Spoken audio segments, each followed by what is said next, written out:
If you want to go fast, go alone. If you want to go far, go together. Good morning. Good morning. You guys have been so good in your seats. Good morning. Thank you all for being here again. I'm Jim Theofelis, proud founder of NorthStar Advocates, and proud to be here together with all of you. And I'm so grateful for the speeches before me that talked about the theme of together, because that's really what today is. Something just fell. I don't know. Is it okay? Now you know what my kids know. I need all the help I can get. So together, yeah, we come to celebrate today the bridge housing. The journey dates back to 2018 when I was at Away Home, Washington, and we wrote a report funded by the Rakes Foundation to look at the state's data on what's happening to young people when they come out of systems of care. System of care, foster care, juvenile rehabilitation, or inpatient behavioral health treatment. And what we found in that report, I won't say it surprised us, but as a clinician, as a longtime advocate, as a parent, it broke my heart. What we found is that, and there's progress in young people coming out of systems of care, but what we found in that data, and it's even a little worse today as it relates to young people coming out of inpatient treatment, found that of the young people who were homeless within 3 to 12 months coming out of one of those three systems, over 75% were coming out of inpatient treatment. And when we say behavioral health treatment, we're talking about substance use disorder and/or mental illness. Young people ages 18 to 24 who had the courage to address their addiction or their mental illness, had the courage to go into inpatient and face all of that, the detox process, the living and shaking hands with old ghosts of trauma. Their reward for expressing that courage was to be discharged back to emergency shelters, drop-in centers that had no beds, or worse. Or worse. A wasted opportunity for that young person and for society. Outreach workers told us during that time that they don't even refer to inpatient treatment anymore, because when that young person shows that courage and ends up coming back to the streets, it demoralizes their staff and young people. That's the narrative that the bridge housing wants to change. We want the word on the streets to be, if you want out of here, get into treatment. There's this place called bridge housing, and I know someone who went there, and now they have an apartment and created their own family and connected to community. Fast forward to 2024, Substitute House Bill 1929 was designed and advocated for by NorthStar and many of the young people that are here today. But that bill, this bill, established the bridge housing. And not only established it, and I'll thank them more deeply in a moment, but the legislature funded it. Fully funded it.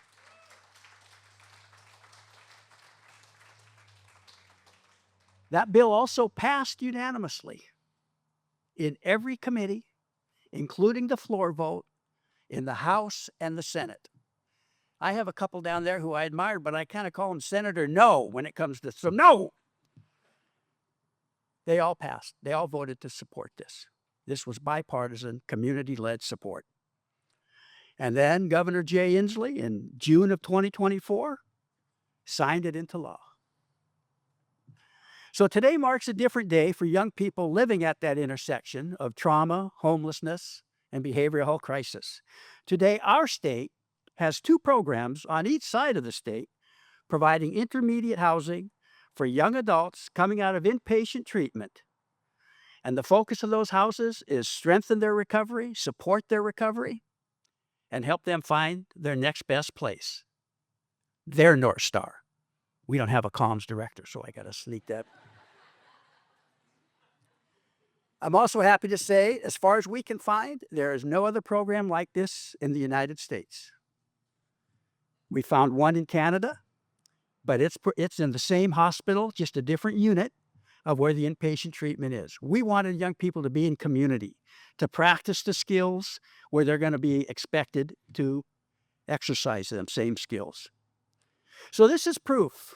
The bill, the housing, the program, these agencies coming together, that we can come together. And for that, it deserves many thanks, starting with Friends of Youth and Excelsior Wellness. Thank you both for stepping up and implementing. It's one thing to get a bill passed. It's another thing to implement it and make it come alive in the community for young people. And a special thank you to the staff in both programs who are on the front lines, who are welcoming young people when they come to the program, who are helping young people go to sleep without that aid they used to have that just knocked them out instead of going through a process to go to sleep. Thank you to when you drive them to an AA meeting and let them know that recovery is important, how courageous of you to do this work. So thank you to the frontline staff, and thank you to the Friends of You staff for this event today. I also want to say thank you to the Healthcare Authority partners. As a state government agency, it's been some challenges as always, but they have been there sharing this vision, sharing the practice of getting this thing up and running, getting contracts out and all of that good stuff. That's not stuff done lightly. I thank the legislators, Representative Goodman, Representative Eslick, Representative Cortez, Representative Callan. I don't think I'm missing anyone, but again, they all deserve thanks because every one of them voted to pass this. And there's a lot of work that makes this come alive. And so I thank you all for not only passing it, but again, fully funding it. And I want to thank someone very special to me, then First Lady Trudy Inslee, who joins us today. I affectionately call her the mama bear of young people. She has been there through Mockingbird, through Away Home. She was there. We were just joking about sitting outside of one representative's office for 4 hours to get 15 minutes of time. I do that. That's my job. She did that because that's her mission as well. Thank you, ma'am.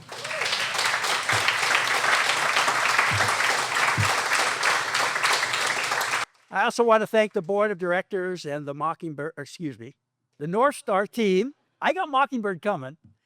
Thank the NorthStar team, in particular, Sarah Spear, who's just a phenomenal talent from Spokane, V, MJ, Sierra, and so many others who testified, advocated, shared their stories in public, on TVW.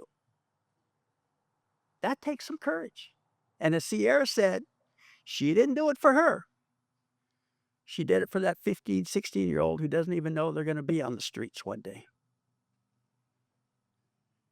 I also want to thank the young people and the staff from the Mockingbird Society, one of my favorite agencies, for being here today.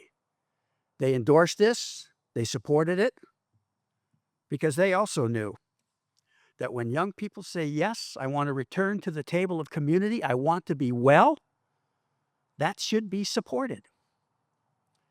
So finally, I heard once if you're giving a speech, you should say finally, just to give the audience hope. Finally, I'll close with a favorite story of mine. A fellow passes away and goes to heaven and meets God. And God says, where are your scars? Man looks and says, I don't know what you mean, God. What scars? And God says, was nothing worth fighting for? Today we come together as a community, as a state, to dedicate and pronounce that our young people are worth fighting for and with. This today is only the beginning, as NorthStar Advocates joins you and will continue to work toward building a behavioral health system that is culturally and developmentally responsive to all young people, no matter who they love, no matter what they look like, all young people. So, again, I thank you for being here, and thank you for all that you're going to keep doing to support our young people. Thank you.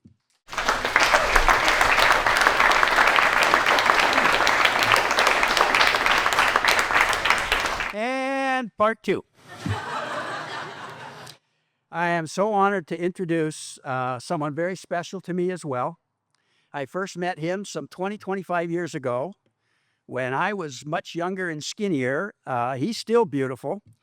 He was a youth worker at Cocoon House, a drop-in center, a shelter in Everett. He's a man of dignity and honor and has his own commitment to improve his community, but our whole state. From the 38th Legislative District, please help me welcome Representative Julio Cortez.